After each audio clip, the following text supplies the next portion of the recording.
Hey, how you doing? This is John, and welcome to John's Long Box. This is Comic Book Team Up. Normally, it's RJ, myself, and then we have a rotating guest. RJ just messaged me. He says he's having a family emergency. He may or may not show up. Um, for those of you who know RJ, he's very secretive at the best of times. I can only imagine what's going on. So, yeah. So I hope RJ's well. I hope everything works out, and I will get no details, so don't even ask. That's just the way RJ is. I don't even know what the guy looks like, and I'm his best friend online. So it's Ron Mosicki and myself. How you doing, Ron? Good, buddy. I am the rotated guest today. So yeah, Yes, doing good. Doing good. Yeah, RJ and I, we go back and forth to each other's channels, and we have rotating. It's a lot of fun. He picks a guest when he's on his channel. I pick a guest when I'm on my channel. So, awesome. Ron, we got a couple of people watching. People will start filtering in. Introduce yourself. Tell us who you are. Why you on my channel? I am Ron from Romo Art on Twitter and on Facebook. I've been doing art my whole life, but been doing the whole X Twitter thing. Hey, Pops, how you doing, buddy? The whole Twitter thing for about a little over a year now. I finally hit 500 followers, which was nice a few months ago. Yeah, that's a big one for everybody. Now you got me curious. No idea how many followers I have. Yeah, I was waiting. I really wanted that 500. It took a while. But I'm also, if you follow me, you'll get some good art, some good reposts, but not a lot of drama. And that's pretty much how, if you want likes and all that, you got to play the game. I just don't like the game. So I like everybody. I don't do drama. I get along with everybody. So it's funny. You got me looking at my Twitter. I'm not saying X. I'm looking at my Twitter because I Twitter forever. It doesn't matter. Yeah. You make tweets. It had the bird. It was perfect. You didn't have to change. But I view Twitter as an ancillary of YouTube. YouTube is my main thing. So I know exactly how many followers and subscribers I have on YouTube. And Twitter, I never checked until yes, I'm at now I hit the button. But anybody who's curious, because I said it, I have 954. So nice. It's 6 followers to make it 1,000. There. Nice. That's awesome. Yeah, 1,000 will feel good. That'll be nice. Yeah, okay, I just got a message from RJ. Things are okay, but I have to cancel because he normally does a live stream after us. He has to cancel everything. He goes, everything's okay, but out of caution, I'm not going. So I don't know what's going on with RJ. For all I know, he's been attacked by Bigfoots. He lives out in the middle of nowhere in the woods. Yeah. I'm not even joking. I was kidding about that. And RJ's like, oh no, you're right. RJ has no neighbors. He's on an island. He built a house by himself. Whenever he does live streaming stuff, he has to go to his sister's house. So that's amazing. That's really great, actually. Yeah. I think he homespins his clothes and he has a white wig with the curls like Benjamin Franklin. Yeah. Nice. So okay, yeah, RJ, if you're seeing this, good luck. But seeing this, he's not at his sister's house, so he doesn't have any internet. Yeah, he won't be seeing this. Yeah. He doesn't have internet. Yeah.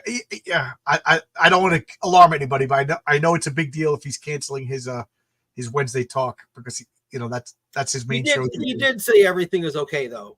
Yeah. And, yeah. So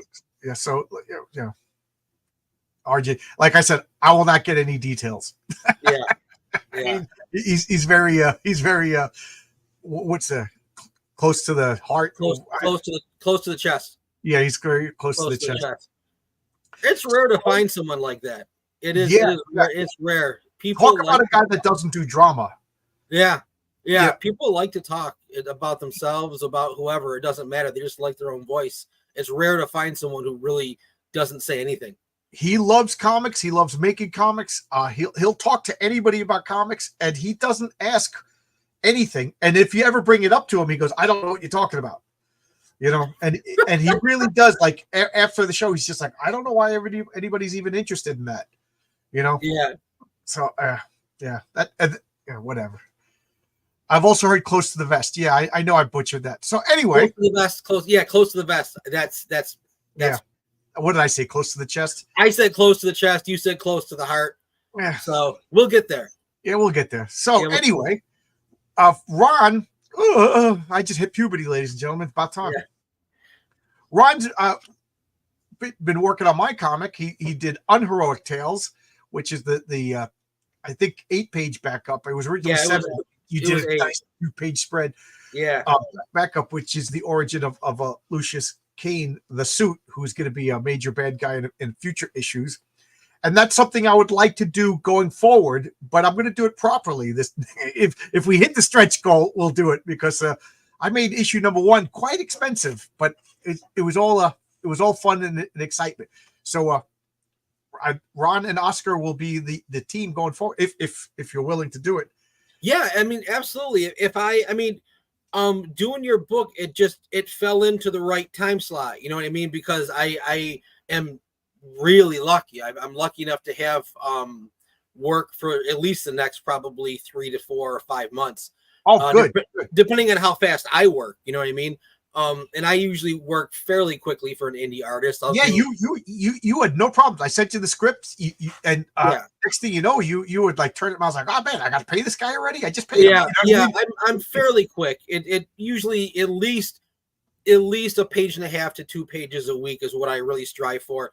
I have trouble saying no to friends, so I might get someone asking to do like a promo pick or something. So I'll squeeze it in, and it slows me down. But I don't like saying no to friends. So right. I try to help out everybody. But that was one of the reasons why, because you were like, yeah, I got this coming up. I was like, let's just do it then. Let's just do it, because I didn't. Yeah. If I can fit it in, I'll help anybody that's I consider a friend. Absolutely. If it falls in the right place, I'll definitely do another one. That's not a problem at all. So one of the things I wanted to ask Ron about, because you got your own comic, and I want to make sure we talk about that too. Mm-hmm. But we, Ron, again, I'm trying to do an all ages comic. You know, it's fun. And then I sent Ron a script, and I didn't. When you think about something and you write it out, you don't think about how bad it could be. But then when I got the last panel, I was like, oh, I might have to change this. It's what you put in the script. Like that's what you told me to try. And you did it. And you knocked it out of the park. But now when you're seeing it in full color, it doesn't, I mean, obviously Unheroic Tales, right? It's a bad guy doing bad things. It's not supposed to match the first actual story of Heroic Tales, but it's still in the same book. Right. So it's still in the same family-friendly book. I actually had a crisis of conscience. Do I change this? And I said, you know what? Let's keep it in. Let's keep it in. So there, guys, we're not going to spoil it, but let me know. Did I go too far in the last panel of the last page of my comic book? It's going to turn out like a McFarlane Spawn number 5 that got banned in Australia. Do you remember that? Oh yeah. Remember that? Yep. Yeah. Yep. Him and his wife had a big fight about that, because at that time she was the editor of Spawn. And obviously Todd's Todd. And he's like, no, I'm fucking leaving it in. Too bad. Yeah. And it got banned in Australia. Yeah, I remember that's the comic with the lynching, right? Is that no, the lynching was in the 30s. That number 5 was with Billy Kincaid, the child. Oh, yes. Okay, yep. Yes. And there were some pretty, even though McFarlane's work is not slightly, but like partially cartoony, it's still graphic. Right. It's still graphic. And there were some things that now, as when I was like, whatever I was, fucking 15, I looked at it and I'm like, oh, this is cool. Now I'm an adult and I have kids. And I'm like, that's kind of hard to look at. Like there's a few panels. Yeah. And it's funny because I already started working on issue 2. Mm. Renzo's working on I think he's up to page 5 of issue 2. And I already told people that the every issue going forward it's going to be the Patriarch. He's the flagship. You dance with the one that brought you. So the Patriarch, when I started saying I was going to do a different character issue, people were already like, dude, I love the Patriarch. You know what I mean? Like they didn't even get the comic yet. They get mad at me so I was like, you're right. So the Patriarch will be the flagship character going forward. Yeah. But it's going to be a flip book. You flip it over, there's a different cover, and it's going to have my other characters. And that character is Mary Sue. And I'm playing on the idea that she's perfect, but perfect is a subjective term. So Mary Sue is perfect in the eyes of her grandmother. You know what I mean? And what's perfect in the eyes of your grandmother may not be perfect in the eyes of your college roommate, or the boys that want to get your pants in college. You know what I mean? So she's you know what I mean? But I also she's Mary Sue's traditionally have no troubles. They just walk through everything, solve every problem. So I'm playing with that. You're going to see the first page. You're going to be like, ooh.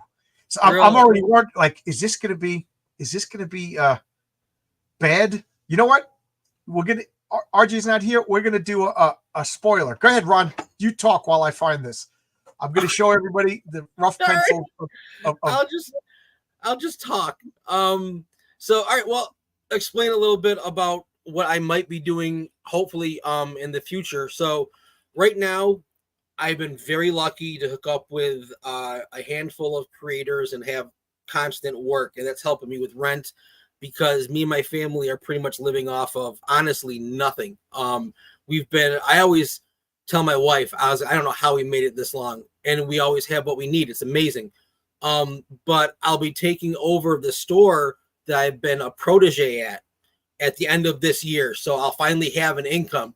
And at that point, I want to try to relaunch Sector 7, which is created by my best friend, Matt Boyce.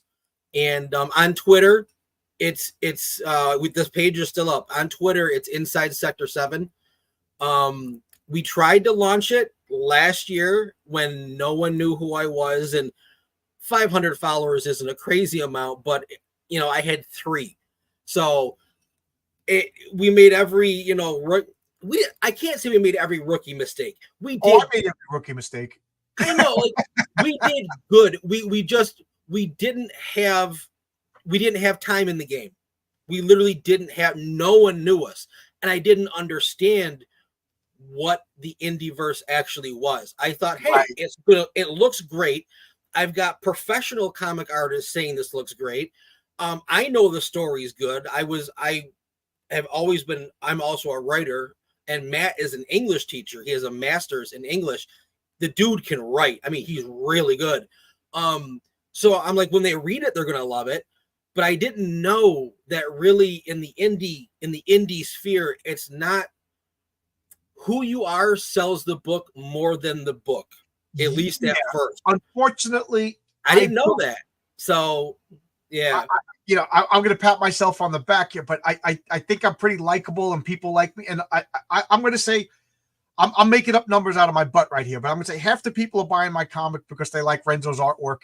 And then the other half are buying it because they like me, because I don't have any published work, and that's. But I will tell you this, buddy. And this is how I knew that you were going to be just fine.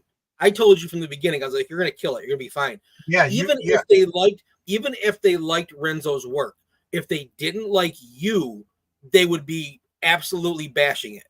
Okay. It's everything. It's the whole package, but you're the face.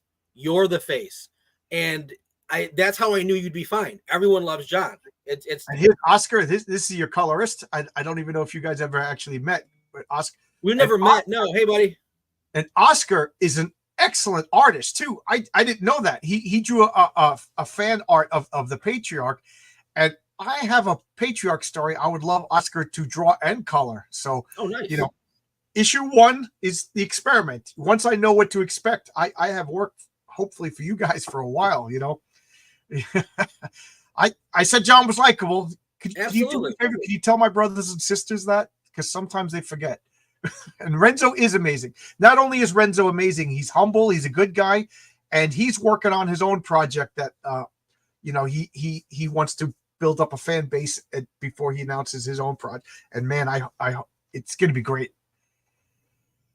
For one thing, John never curses at his it's funny. I went on Pete Samedi's channel and accidentally dropped a couple of F-bombs. I don't know why I did it. I guess it could, because I'm always conscious of what I say.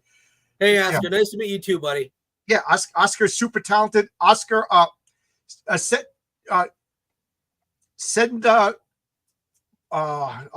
just type in your Twitter handle because Oscar's looking for work too, and he's a great artist and he's a great colorist, and unfortunately I can't do more than one comic like at a time at this point, but if I ever make it so that I could do more comics, Oscar is top of the list of people I want to work with, so so here I promised this. It took me a while to find it.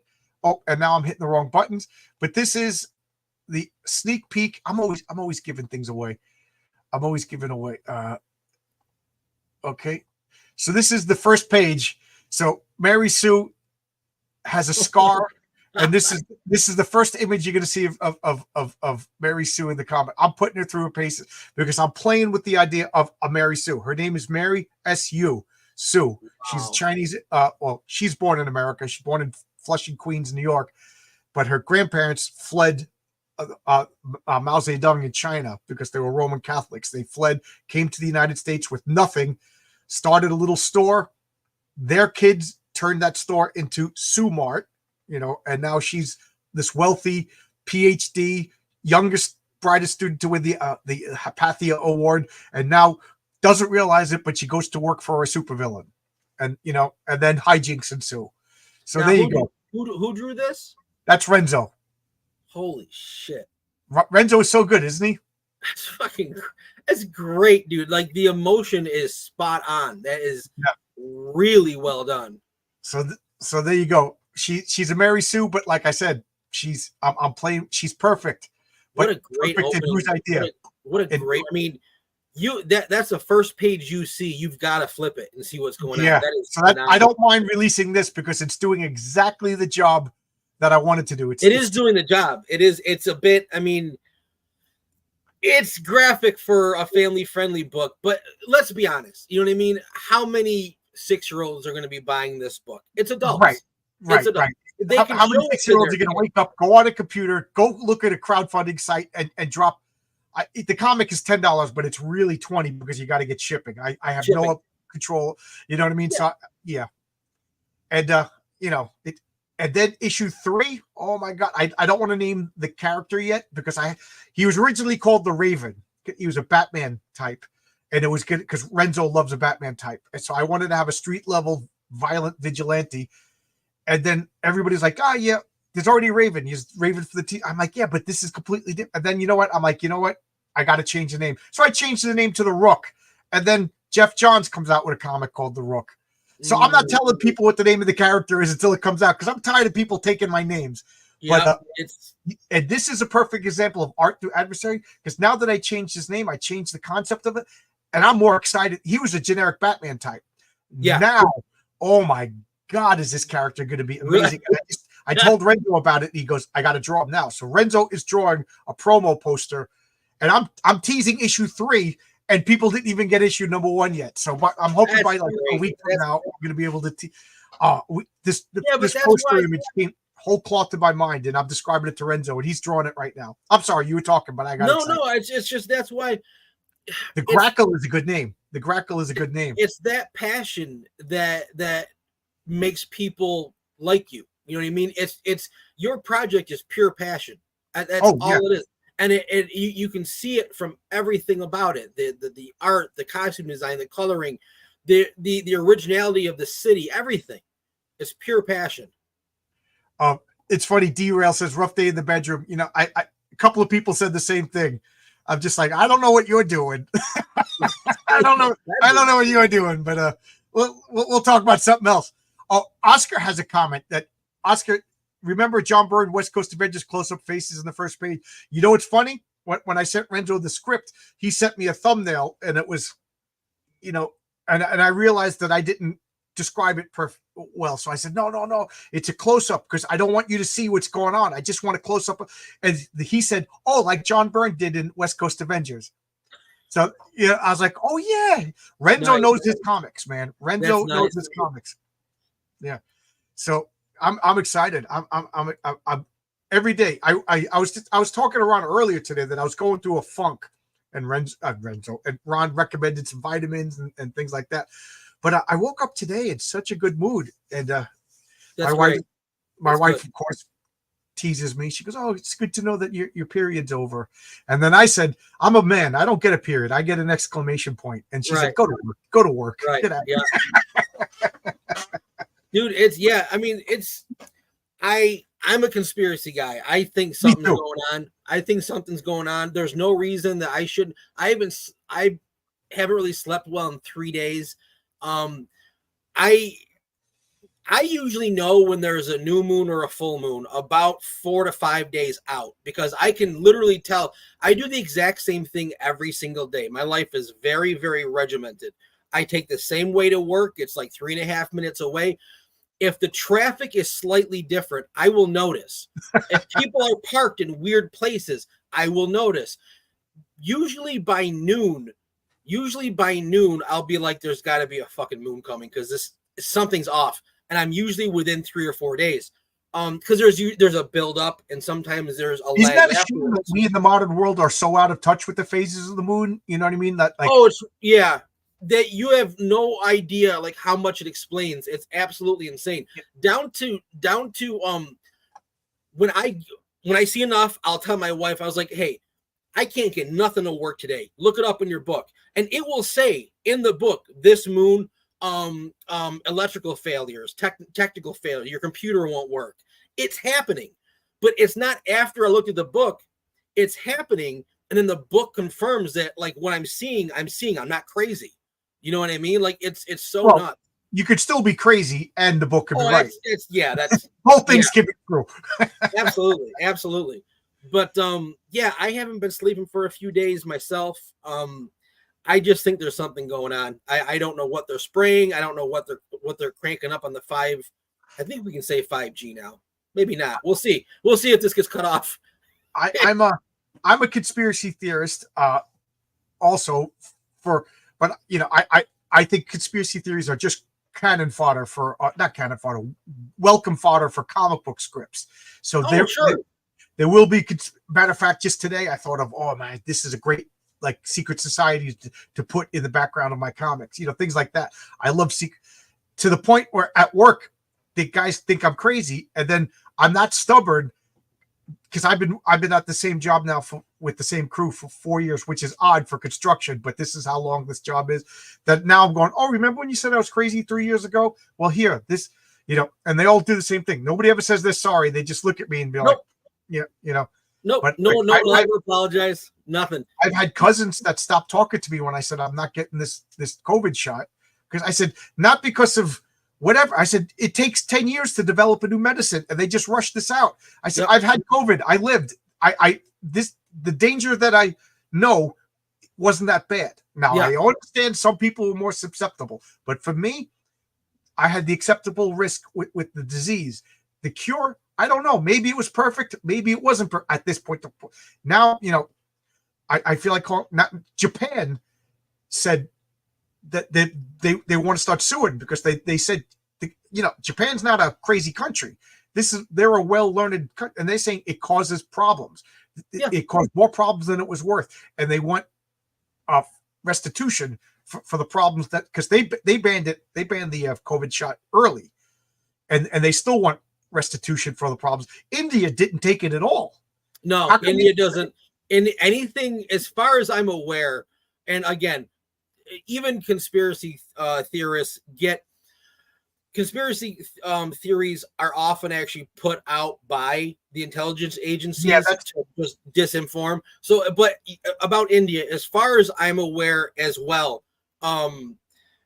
India basically doesn't do anything when it comes to Bill Gates. Like he has an open contract out on him in India. They are done with him. Yeah, I don't know if that's how true that is. That's in the conspiracy sphere, and a lot of that, like I said, is put out purposely to misinform. I don't know.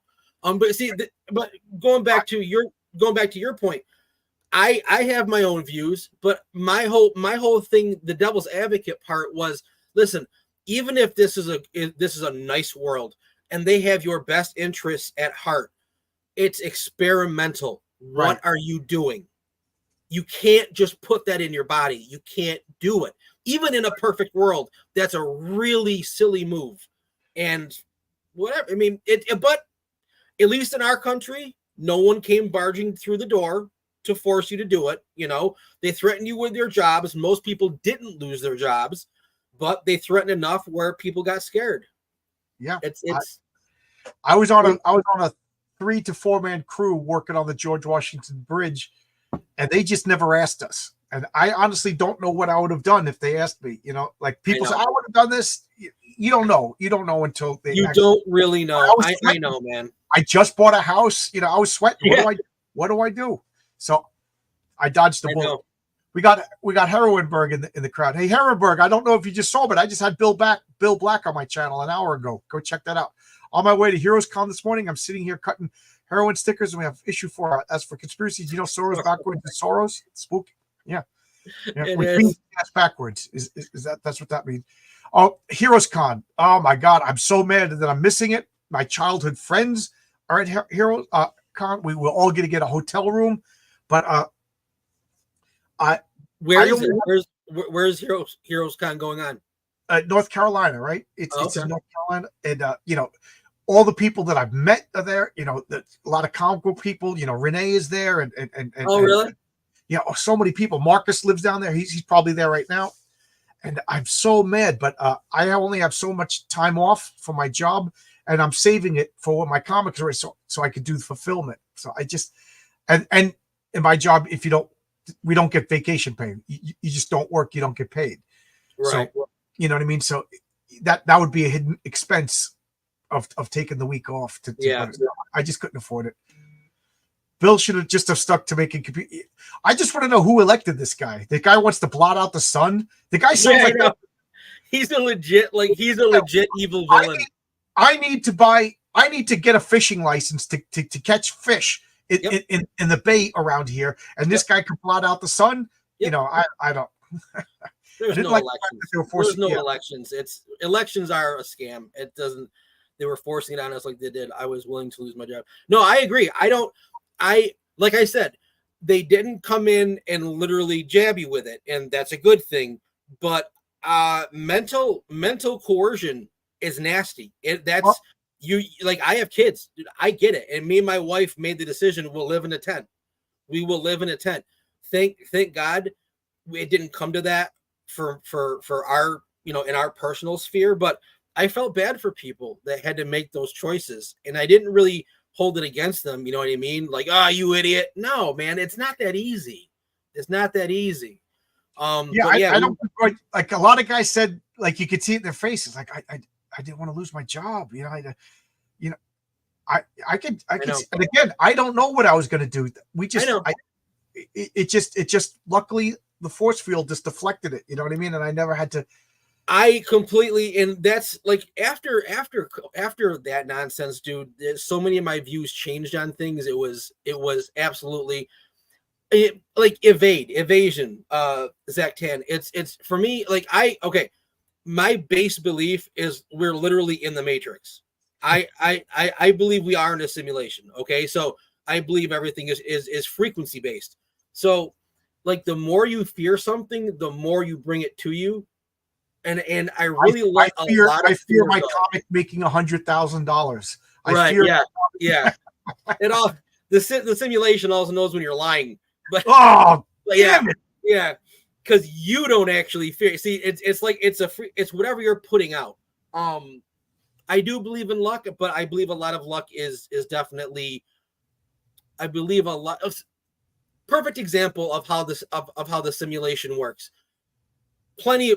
I mean, you could YouTube hours of these videos where something happens. Someone takes one step to the right to pick something up, and a car just slams into the building inches away from them. It would have killed them, but for some reason they moved.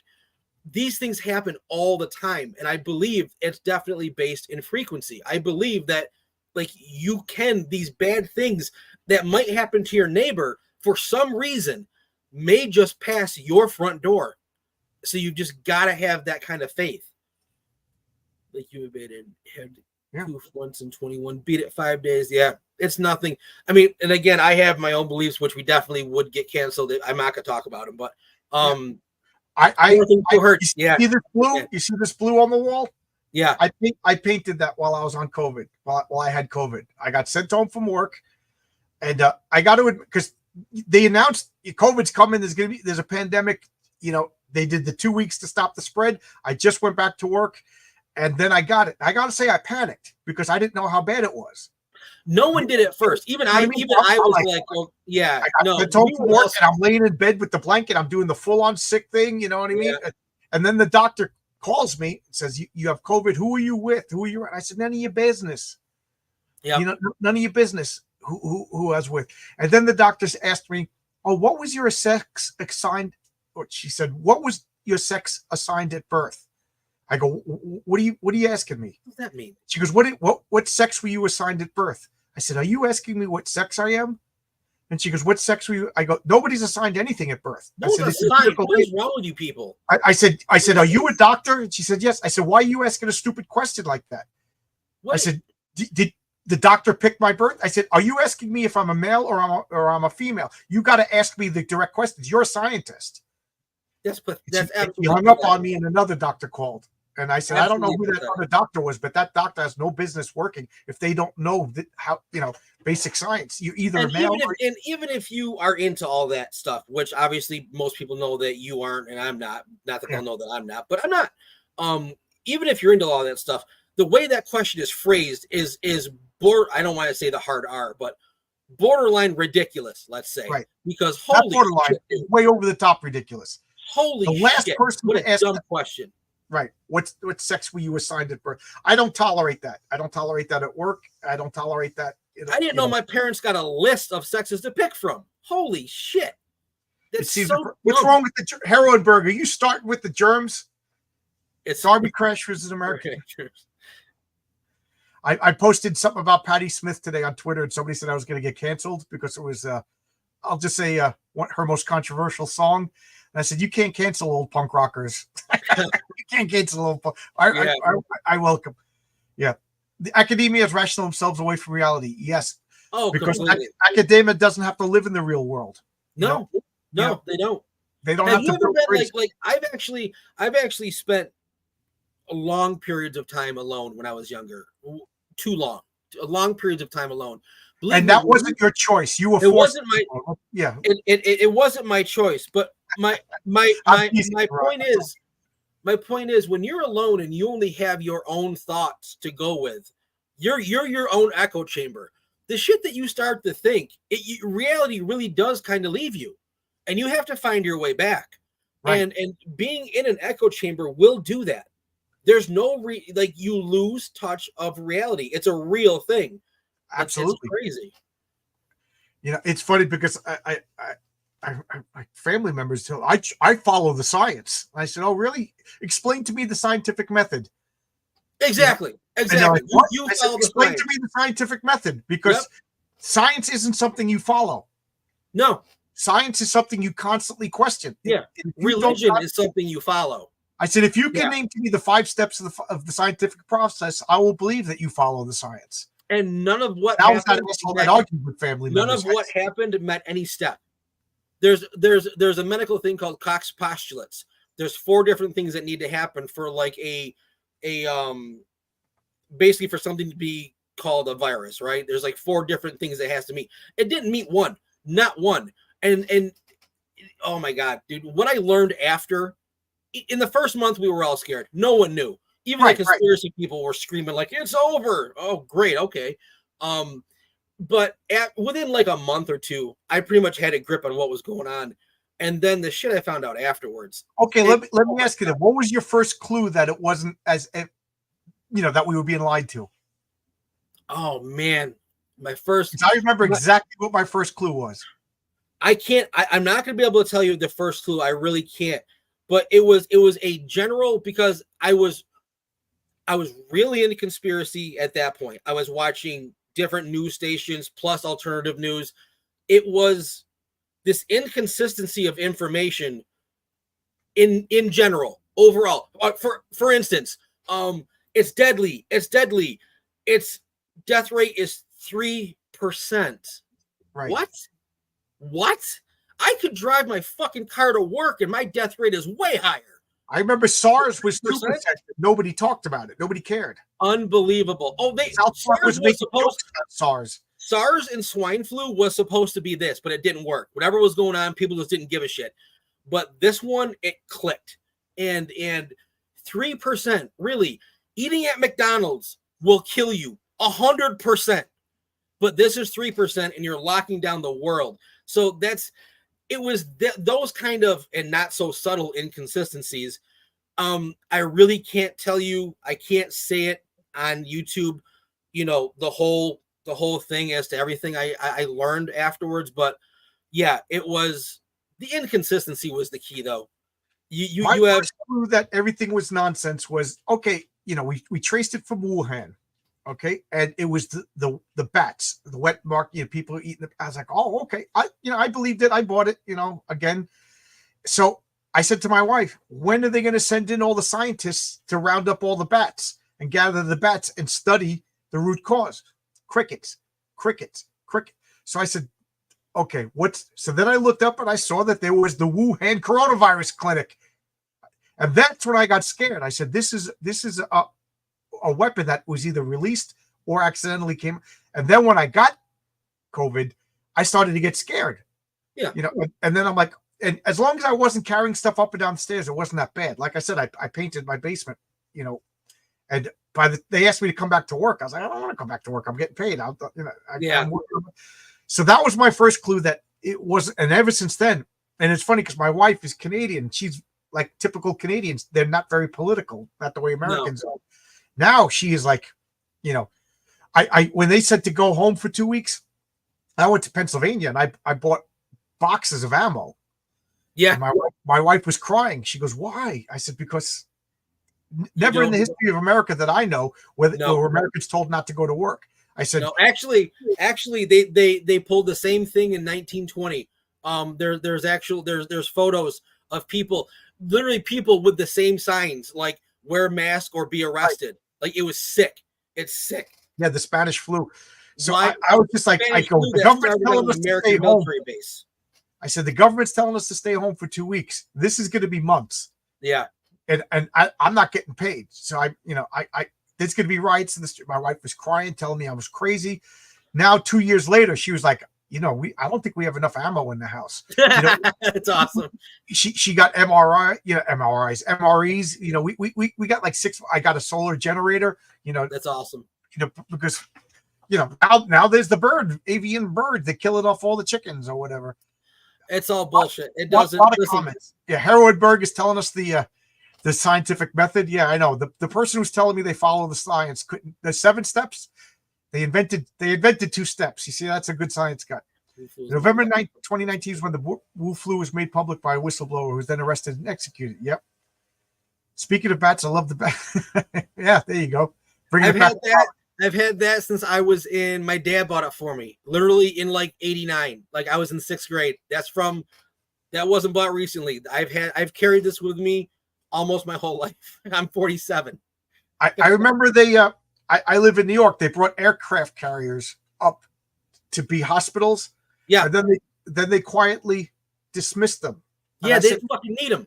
They didn't need them. What's going on? What's going on? And then the only people who died were killed by the ventilators, you know? Yeah. And my buddy who was on liver dialysis, and that's everybody's like, yeah, Rich died. I'm like, yeah, Rich was on liver dialysis. He was checking out anyway.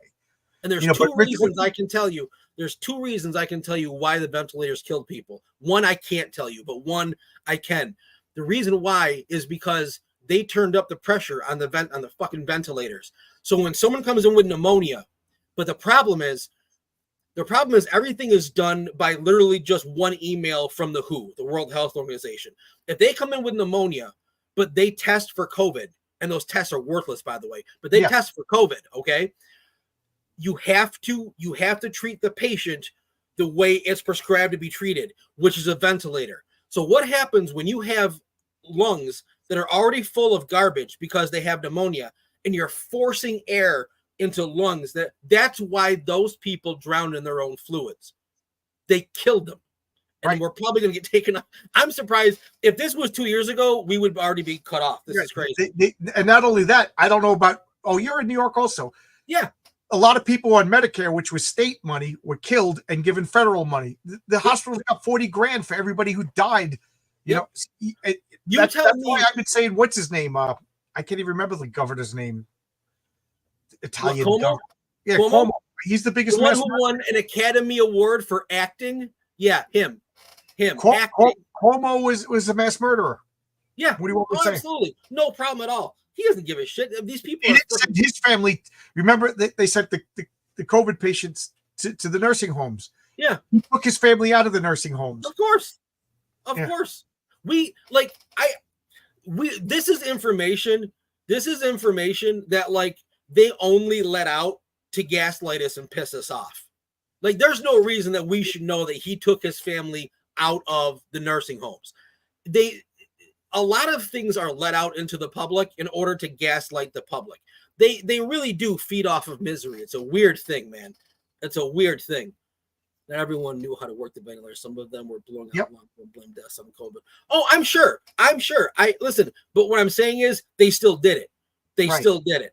And you don't force air into lungs that are already half filled with garbage.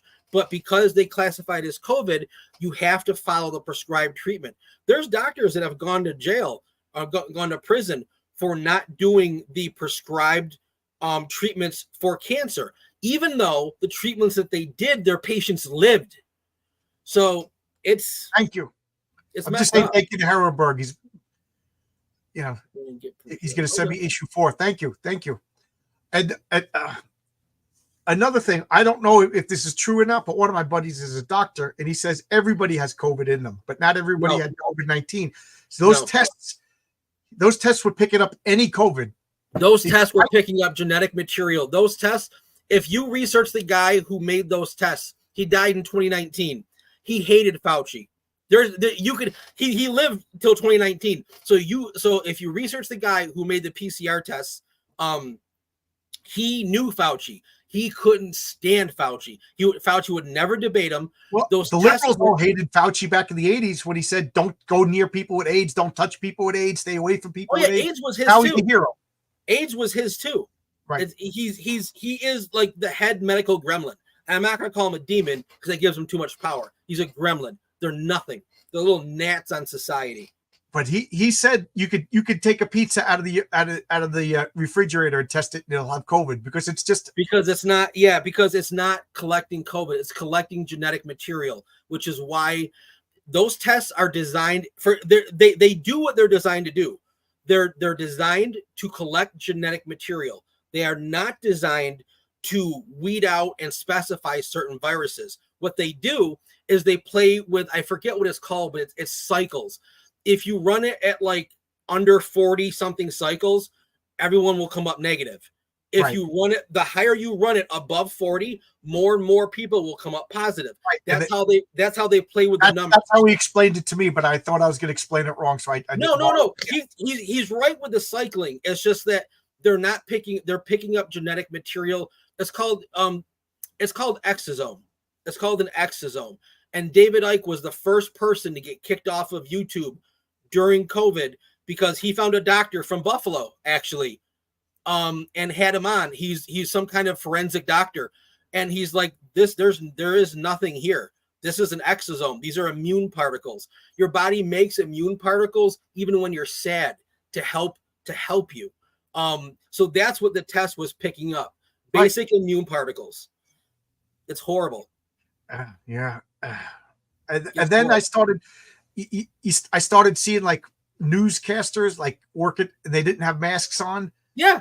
And I'm like, I'm a construction worker. They're telling me to wear a mask, and I'm carrying 4-inch galvanized steel with a freaking mask on, and the mask says right on it does not protect you. It doesn't. Yeah.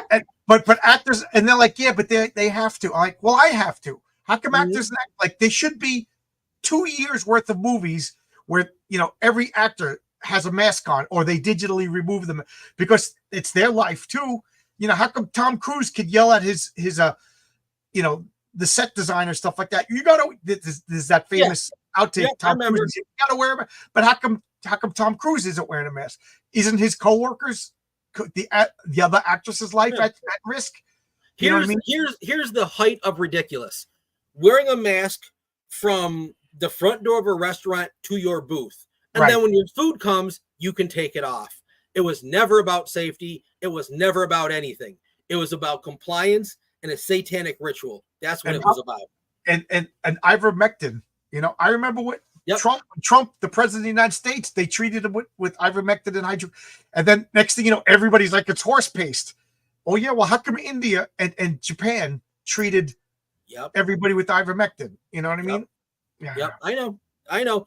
Even what was it? And now they're saying that Fauci admitted he made up the masks.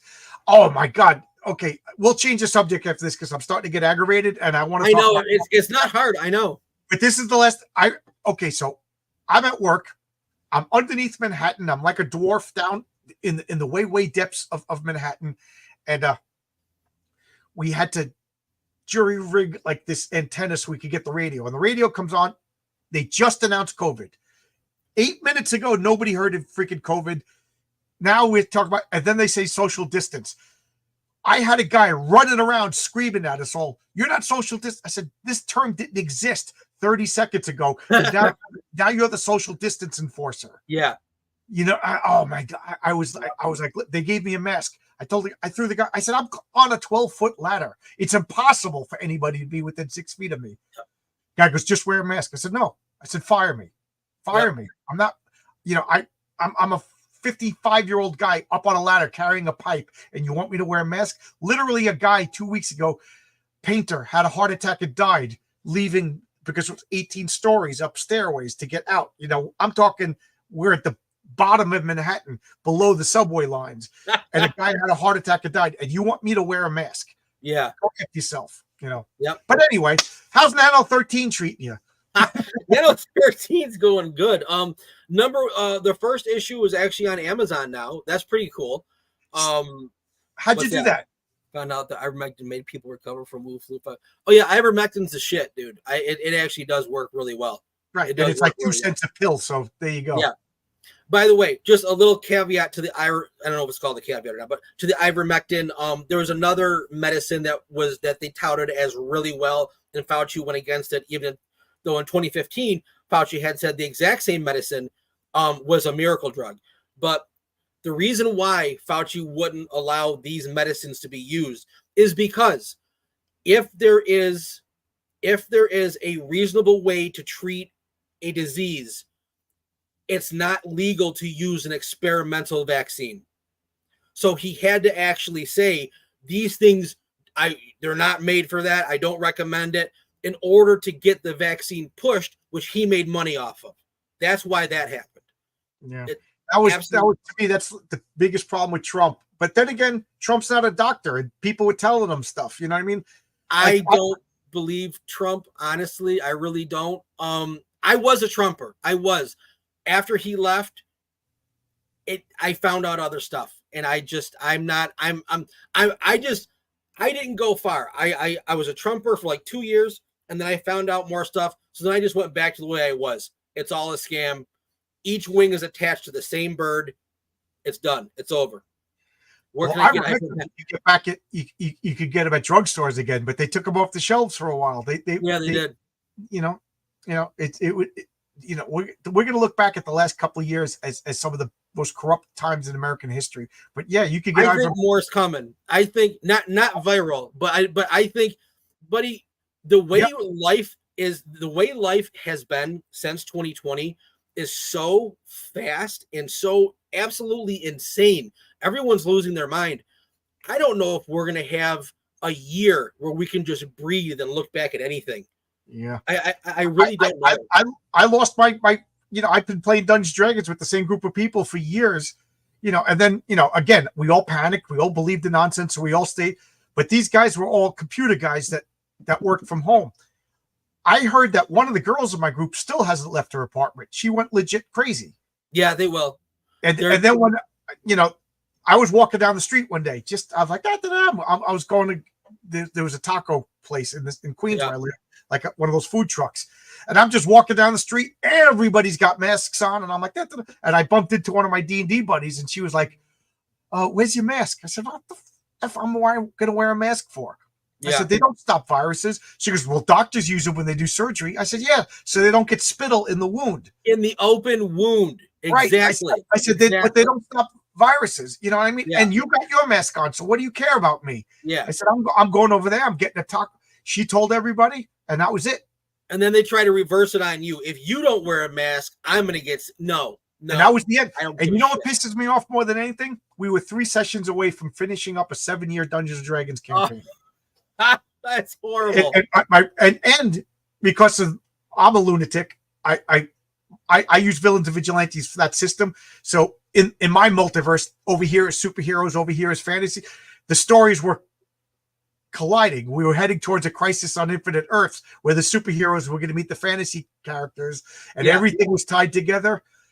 And it never happened, to the point I want to put this in my comic book, but I literally would have to tell 6 or 7 years worth of stories. Yeah. I'm afraid if I start doing this and I don't get to make the comic, I can't live through that again. Yeah. You know. I know. It's fucking humans. Marcus, everyone. Yeah. Well, because we live on top of each other. My wife and I would be like, we lived in a 1-bedroom apartment. We're walking down the street. My wife, we share the same bed, and people will pull it over. Wear masks, you assholes. I'm like, this is my wife. Yeah.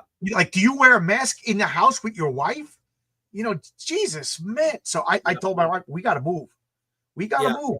All the restaurants are closing. None of my friends come over. And you know, I joke that I moved out here in the country. So right in the middle of COVID, nobody was moving. I got a steal on this house. I'm paying less in mortgage than I pay in rent to live in Queens. Oh yeah. That's awesome. I told the story a few times because the day you move, you can't cook in your house. You know what I mean? So there's boxes everywhere. So I said, let's go to a diner.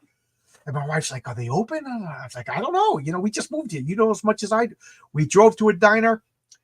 It was packed. Nobody had masks on. They had flags on. And, you know, every bumper sticker said Trump, you know, Mrs. MAGA. That's awesome.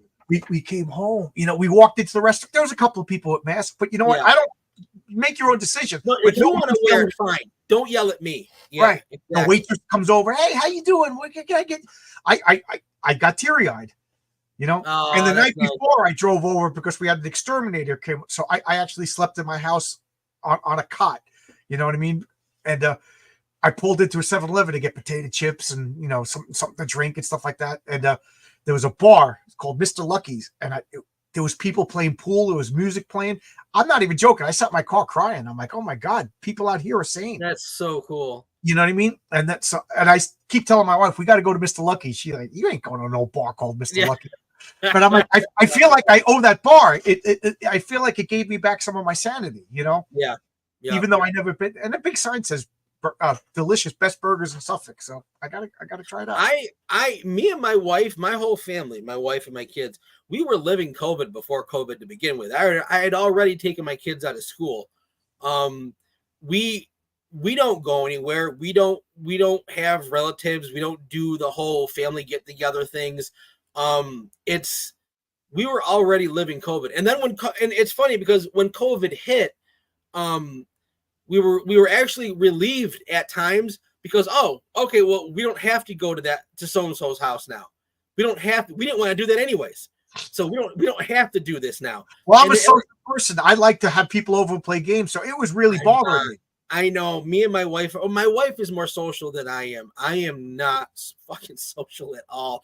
I was telling Ron before we went live that he's the luckiest person. He comes home from work. He's got a beautiful wife and she's making cookies. So here's the point in that talk where we have a commercial for Mabel Bakes. Mabel Bakes, yes. Mabel Bakes is Ron's wife, Brittany's business. And she sent me a box of cookies when Ron and I first started working together. My wife got mad at me. She's like, did you just like extort cookies from this guy? He's looking for work. And she's opening up the box all mad. And she's like, oh my God, look at these. You know, totally changed everything. Yeah. Extort away. These cookies are great. Absolutely. And then you sent me another box when my campaign funded. So thank you. Congratulatory box. So guys, Mabel Bakes, you go to Facebook, Mabel, Mabel Bakes. And you know, hire Ron. You get one of your friends benefits. Right now, I can't. Right now, I don't have time. which is a good thing. Right. But yeah, no, I am very lucky. I definitely lean towards, John, I'm a very friendly person, but at the same time, it takes a lot, and I lean towards angry so easily. You know what I mean? Like I can lean towards angry or depressed. Like it's just so easy for me. So every once in a while, I got to take a step back and be like, "You're a I lucky son of understand. a bitch." I know in my teens, 20s, and half of my 30s, I was ready to fight. I was ready to argue. You know, I was that guy on the internet because somebody said the wrong thing. Yeah, I was that. And then all of a sudden one day I was just like, I choose to be happy. And it was like matter of fact, I was just talking today. What we have this truck driver, and it's a construction site. There's a lot of mud, and he was dropping off supplies. And every day he comes in, he drops stuff up, and he splashed somebody, and the guy was going nuts. And he's yelling, and the truck driver is the nicest, most timid guy in the world. And he's like, John, he just wanted to say something. And he goes, what do you do? He goes, if I go and complain, then I get yelled at. I said, you know what I do? I kill him with kindness. And I'm like, Ron, I'm so sorry I splashed you, Ron. You okay? Is there anything I could do to help? What can I do? Oh yeah. And then I hit him with, did you survive? Yeah. Yeah. By the fourth or fifth like I'm conciliatory. And then when I hit him with, did you survive? That's when they realize they're being ridiculous. Yeah. And they look, and he started laughing. He goes, I'm going to try that. But anyway, I decided to be happy, and it's the best decision I've ever made. It's a work in progress. It's a work. I have, it's easier some days than others, but yeah, you're 47. I read someplace that they said that a man is the happiest in their 50s. And I thought that was nonsense, because when I read that, I was in my late 20s. I'm like, hey, you're an old man. Yeah. But I'm 56. I've never been happier. So you got some happiness coming up towards you. Yeah. It's my biggest problem is just honestly just the world we live in. There's nothing I can do about that. So I try just to not pay attention, and that's it. Introvert with choleric personality. What does choleric mean? I don't know what that means. I have to go to the four humors. Okay. He's going some old Greek Galen. Yeah. Humor. Okay. I don't know. But I'm worried about the world. But I'm not worried about it. I couldn't care less. I mean, it's my worry is that I'm not worried about the world. I'm very irritable. Like stupidity really, like it's like a trigger for me. And where the hell can I go where I'm not going to see stupid? It's just really like, oh my God, is that how you people can't do any better than this? How did you even get up today? I don't understand how you're living. And it just like, it's a general disappointment in humanity that really depresses me. It's frustrating. I love people. I just want them to be happy. And it seems like most people are allergic to being happy. So it's just so frustrating sometimes, It's a flaw in humanity, We are wired to negative. We are, as a survival mechanism, we are wired towards negative, because negative equals danger. We are wired slightly that way. And to be historically accurate, horror, negativity, and trauma was the baseline of human existence until the modern era. Yeah. You could have got killed by a Viking raid at any moment. You could have got a disease, and half the population of Europe was wiped out. There could have been a fire. There could have been a war. You just could have just got sick and died. You stubbed your toe. You know what I mean? Or back in prehistory, you were eaten by animals. I remember in college, we had we need to go back to the noble savage. And my teacher's like, noble savage. He goes, no. Up until the modern time, the average person lived in a state of war. Yeah, because the cavemen lived in a state of war with nature, war with other humans, war with the outside. The American Indians lived in a state of war. They weren't the noble savage. He goes, and so it's an evolutionary survival mechanism. But now I'm a fat slob who reads comic books all day long, but my body's hardwired for horror and trauma. Yeah. So now I want to know who got arrested in Comicsgate. Yeah, because I feed off this stupid negativity. You know what I mean? Cares? I can't. Yeah, I can't. Yeah. I'm done. I dropped that months and months ago. I can't watch that shit anymore. I can't believe there are certain things that happen that are necessary at first. And then people are like, oh, this is really working for my money or my finances. So then they have to find reasons to really keep it going. And that's where we're at. And I can't fucking listen to it anymore. Yeah. It's so frustrating. And that's most of my Twitter feed because I'm a comic guy. So most of my Twitter feed. I unfollowed a bunch of people in the past week because I don't want to hear. Well, I'm not mentioning names because everybody involved. No, don't do that. Yeah. But like Camp A hates Camp B and Camp B hate and now I'm getting private messages. Whose side are you on? And I'm like, I'm on. You see this comic book right here? I'm on this side. I like. Oh, if this guy makes a comic book, do you think it's going to be good? I said, I hope it's going to be good. Why do I want a comic book to be bad? Yeah. I personally know there's one guy who hates my guts, and I don't know why. I want that guy's comic book to be good. Why? That's nice. That's good. Why would I want there to be another bad comic book out? You know? Yeah. I'm actually like, Twitter friends with people on both sides of the camp and both sides. Well, I'm not camp, both sides of the fence. And it's so 2024 has been so awful for indie comics, man. And I mean, it's comics in general, but comics were bad before 2024. But the indie sphere really just fucking melted down. Again, I like to be positive, but comics are dying. I've come to the conclusion that comics are dying. American comics. I don't believe they'll ever die. No, and because manga, the fact that manga still exists and is flourishing gives me hope. That's why I said American comics. Well, here's the thing. What manga is not even for me, it's not even the fact that it's manga. What manga tells me that there's still always going to be, even though it's a small group, I think we've whittled down to the bare bones. This is who we've got, and that's about it. There's enough people that like cool art and like stories, whether it's in America or Japan or France, it doesn't matter. There is a select part of the population that want that. And yeah, it's not going to be like it was in the 90s or the early 2000s or the 80s because there's more shit out there to do. But there's always going to be that small percent, and it'll never die completely. But that's where we come in. The indie people just trying to do something different. Yeah, well, let me. I say comics are dying. I don't mean that we're going to get to a point where they're gone. They're going to die for a long time. They could die for 200 years, but I don't think we're going to get an upswing. Not unless I agree. Change. I agree. As I love comics, I'm spending my disposable income on making a comic. I love this comic. I wish you would all buy it. I'm hiring Ron here, and he's paying his rent with my desire to make comics. But I also have no illusions. And talking about this guy sucks and that guy sucks and that guy sucks. I think I got sucked in for a while, and I was watching all the drama, going, "Oh my god, this eat my popcorn." Oh. Listen, and then after a while, I realized it was making me miserable, and I noped out. If I didn't have this, honestly, I'm sorry to cut you off, but if I didn't invest all this money in making my comic, I would have been done. Yeah, I would have been out. And I was already talking to Ron before we went. Like I went through like this little depression, like a little identity. What am I doing here? Everybody's talking about drama. Nobody's paying attention to my comic. Blah, blah, blah, blah.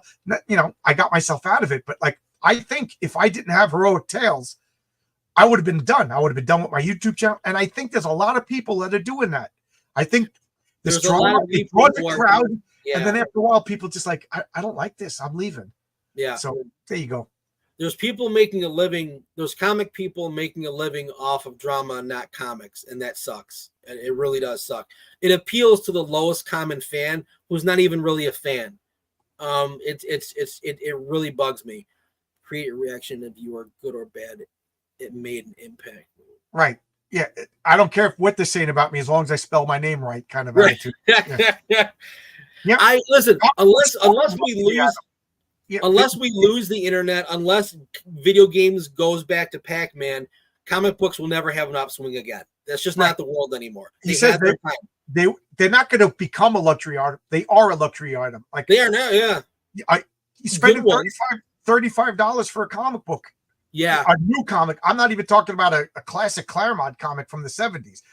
$35 for a new comic. That's a luxury item. And that's a problem. I mean, I will straight up say that's a problem. I know everyone's got bills to pay, but like indie has a few main problems, which is time of creation, the time it takes to actually make the book, and the price.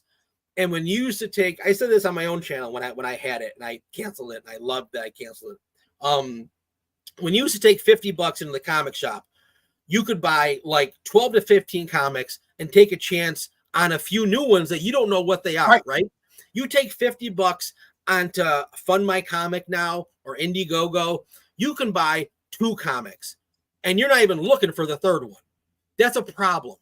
And it's something that needs to be addressed. I'm hoping when I do mine, I will have found a way to address it. I believe I have.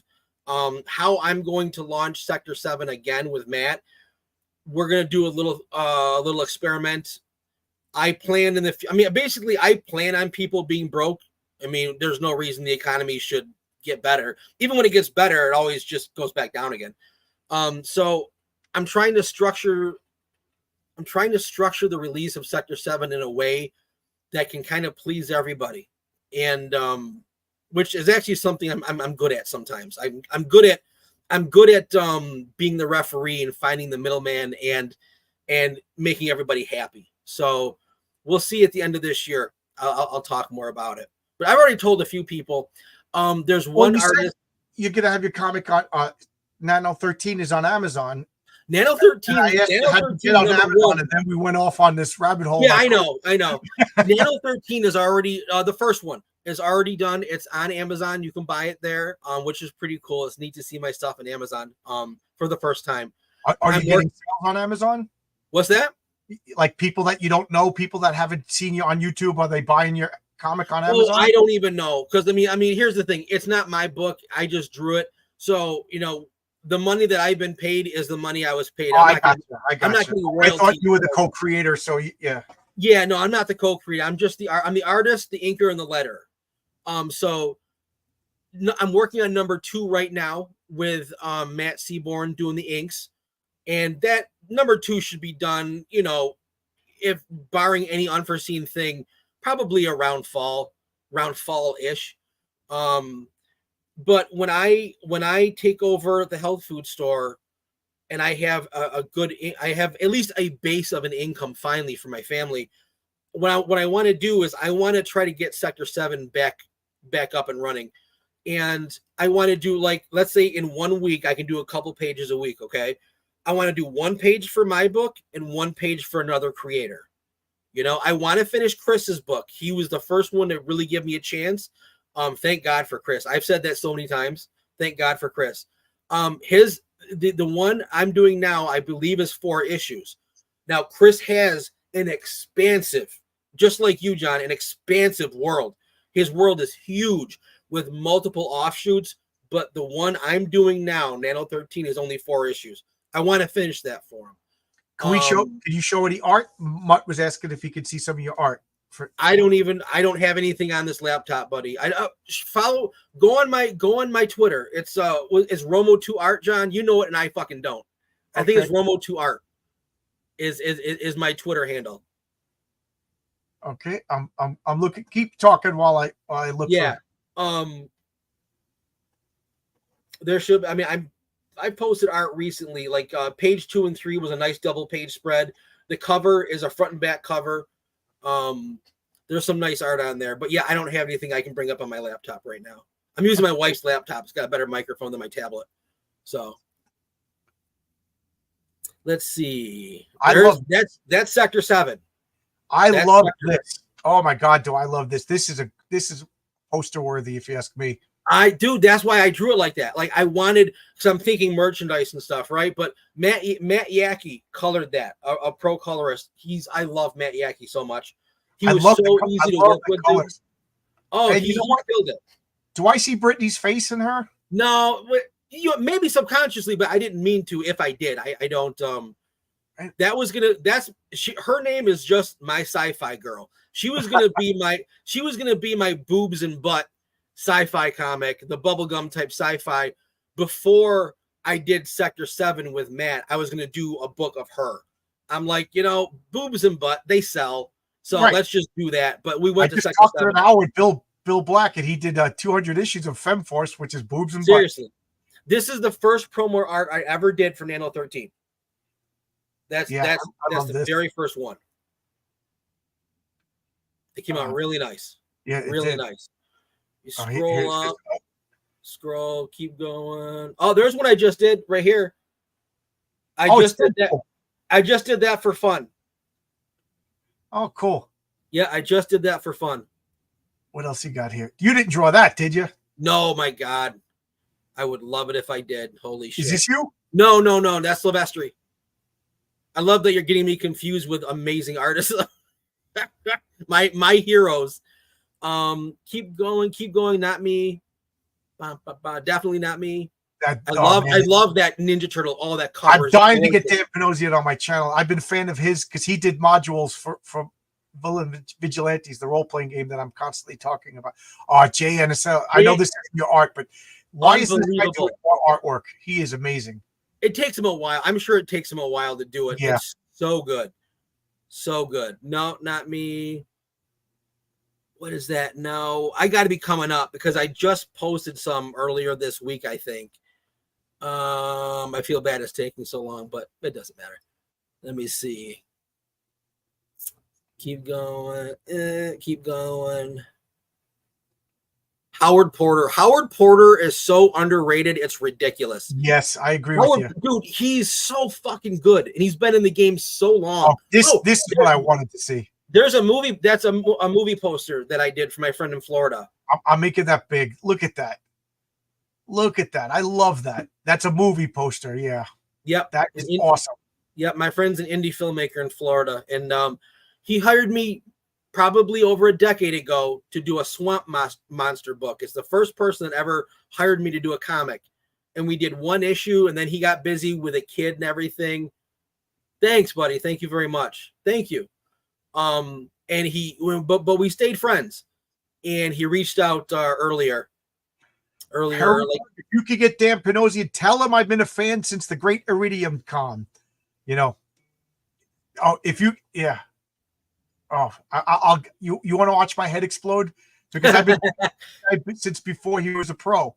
As pretentious as that sounds, but he, I'm sorry I cut you off. I just got excited. No, I don't care. It's your show, buddy. We're good. Keep going.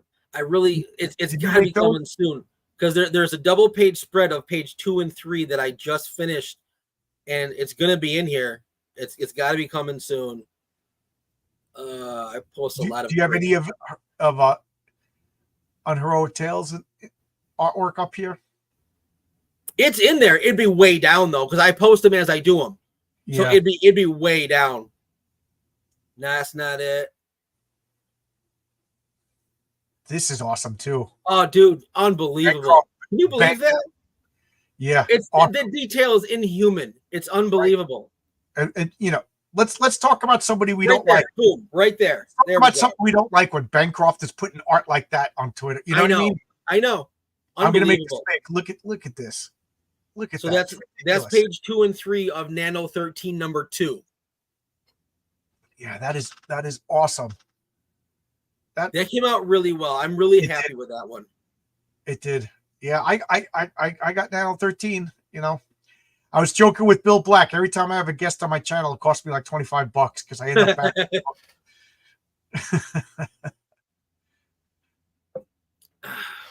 Yeah, you're top. Excuse me, you're a top right artist. I think it was that first image that we saw that said I gotta hire you. I think I got 4 people to try out for Unheroic Tales. Yeah. And one of the guys I never heard from again, and all of them I paid because, I feel that would just made me feel bad to ask you to try out for a book. You spend, I don't know how long doing a full page. And then so I paid everybody the 3 that responded and I hired you. I'm glad I got the job. Yeah.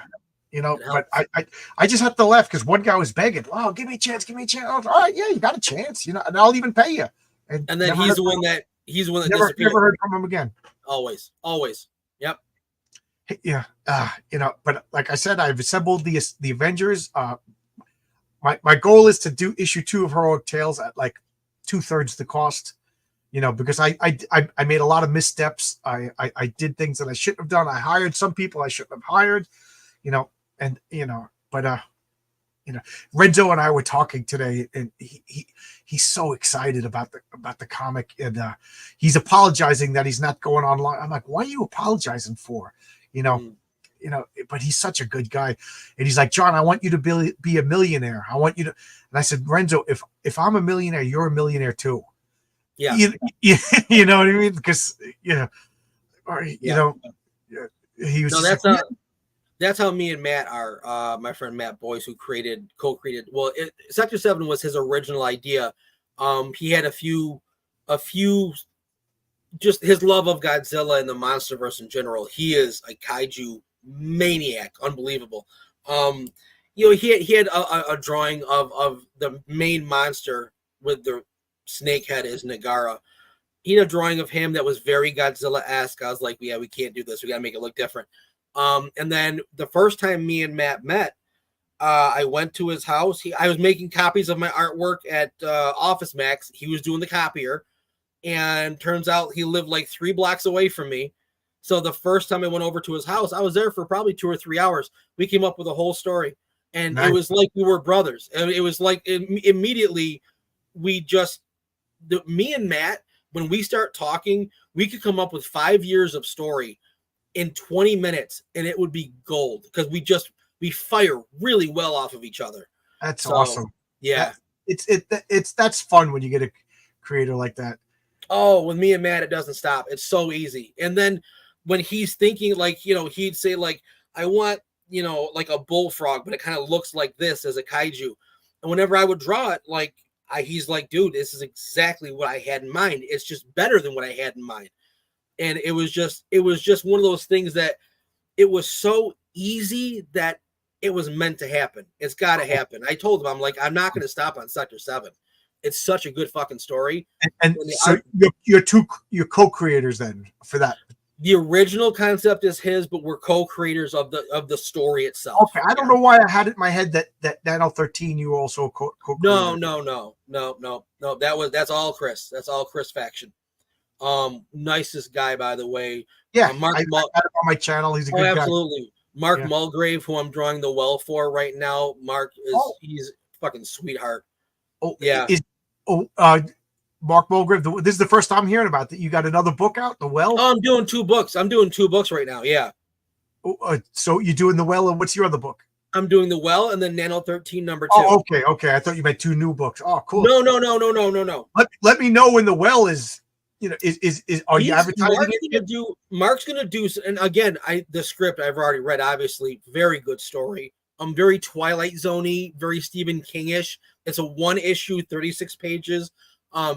He's doing something different though. I don't think he's gonna crowdfund. He's looking to get a few books, get a few books collected, and then go through Diamond distributors. He's doing something slightly different. Oh. He might change his mind. I don't know, but Mark will probably end up getting them done.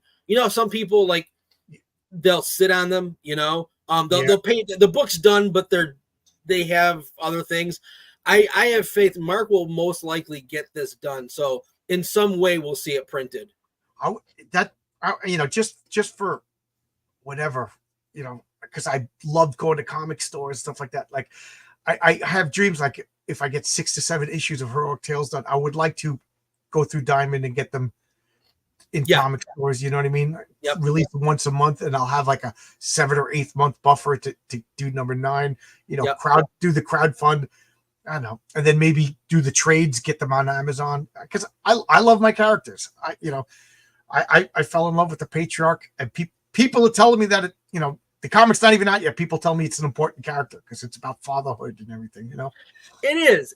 I mean, you just hit it just right. You know what I mean? It really, even the costume, the colors aren't normally used, but they're very regal and it looks really good. Like purple cape. Like there's not a lot of purple capes out there, but yours is, and it works so well.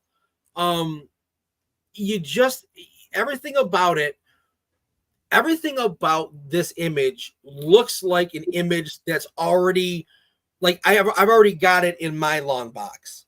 You know what I mean? It's just such a classic look. It's beautiful. And you need to stick with this character. He's amazing. People are telling me that they want this to be the cover. So I saw that tweet that you put out. Absolutely. Yeah, I'm already talking with Nick. I mean, everybody already knows. It's not like I did it as a secret, but in July I'm going to go on Kickstarter. You know, I did Fund My Comic exclusively. I have another variant cover by Michael T. Gilbert, and people said they want black and white. They want Renzo's art in black and white. So will you make a black and white? I said, I mean, I might as well. I already got the black and whites. You got it done. Yeah, so if people want it, yeah, I'll offer it. If they say no, it's not like it's going to cost me any money. Yeah. And then they want this as the front cover. So I'm like, all right, I'll do an inverted cover. If you want it, I'll give it to you. You know. Yeah. So, you know, if you want it, please, you know, if you don't buy it, then I don't have to print it. So yeah, that's easy. Yeah. I did stretch goals of all the characters. You know, I got the first of cards. I can't even talk about. I'm starting to get tired. But I the first card is done. It's the Patriarch. The second card was Boss Moxie, and then the 3 showgirls, and then the bad guy who I didn't announce yet. And then I realized I never did one for Lucius Kane. So that's going to be another stretch goal. I'll probably have you draw. I'll have you draw Lucius Kane the suit for a card. And nice. And then when I describe the powers, people are going to be like, "That's his power." Yeah, it's more powerful than you think. You know, I didn't even, when I read the script, I didn't even know that he was going to be a character in the main book. I had no, because you hadn't told me that at the time that I was drawing the pages. I learned that a little while ago. Actually, he's going to be in issue 2, the Patriarch story in issue 2. But that's really cool. You drew Lucius Kane in 1999. Issue 2 is going to be 2024. So he's already the mayor of Science City. Nice. Okay. All right. You know what I mean? So if in the story that Ron drew, it's him going for, he's working for he's taking a job at a minor position for the mayor of Chicago in 1999. You know, it's basically a job interview. He's going for an interview. He's going for an interview. Yeah, he's going for a job interview and how he gets the job. And then next time we see him, he's going to have gray hair, put on a couple of pounds. The only thing is freaking cool. I love that. He has the same suit. That's his lucky suit. The suit. Yep. Because it's a comic book. That I have to come up with reasons why people look the same. Yeah. You know what I mean? Lois Lane had that skirt and hat. Purple skirt. Yeah. Years, you know what I mean? Aunt May, I don't think changed her blouse in 40 years. No one. There's a reason why this character wears the same suit. No one changes their clothes. They'll sit around all day in their costume. It's crazy. Yeah. I'm back in FMC, so nice. There was never an issue with Kickstarter. Certain people broke. There was Terms never of an service. issue. I'm getting messages, people telling me I like the Patriarch, which is nice. Thank you. What was I going to say? Yeah. Kickstarter, I had like a little crisis of faith. Should I be on Kickstarter? Because I didn't like the way they treated your boy Zach. But I think those people are gone. And let's face it, I got to make money, guys. It's the dirty secret of comic book making. I got to make it pay for itself. Yeah, it's also a business. Yeah, it's also a business. And then I'm going to go to Indiegogo with the cover by Mike Gustovich, which I have right over here. I got to get it scanned. You know, he sent me the original art. He's such an old timer. He didn't know how to scan it and send it to me. So he just sent me really? Yeah. And it's great. I haven't showed that one yet because it actually has the bad guy that I'm kind of keeping under wraps for whatever reason. Yeah. But when he read the script, he's like, I got to draw this bad guy. I love the bad guy. So he drew the bad guy. That's awesome. So there you go. So all said, I got to actually get going. Yeah, me too. I got to wake up at 10:30. Yeah. It's almost 10. I got to get to work early and turn the power on the generator. Yeah. Yeah. But thanks a lot. I'm sorry. Thank you, buddy. Sorry RJ wasn't here, but like I said, he had a family emergency. We filled the time just fine. I hope the video doesn't get banned for most of what we were talking about. I'm going to get that limited monetization. There's like a little yellow S when you're not making any money. I'm going to get that. I know that. Yeah. What can you do? America. America. I've come a long way from having 3 people watching my live chats to having 4. I had 85 people watching Bill Black, but he's a living legend. That's awesome. That's really cool. And thanks a lot. Again, guys, the more you guys back, the more I can hire Ron to do backup stories in issue 2, because I want to do the main bad guy in issue 2, his story. You know, what put him on the path to the villainy. And it's funny because they're all like, you know, whatever. I'm spoiling too much stuff. Don't give away too much. Yeah, I know. I once I start talking, especially when I get tired, the defenses go down. But thanks a lot, everybody. Nano 13, you can still get it. That and Sector 7, we got to be on the lookout for that. And now the Well. So yeah, good. The Well. Yep. Yeah, I'm looking for. I love your art. I love working with you, and I hope we work together as long as possible. Yeah. And Mabel Bakes, because Mabel Bakes. Yeah. Mabel Bakes. Brittany comes home. He's got his beautiful wife in a napkin. In a napkin. In a napkin. I am a very lucky guy. Yeah. My beautiful wife is in a napkin. Yeah. Yeah. I better go before I put my mouth even further. Nice. Thanks a lot, everybody. Bye, guys.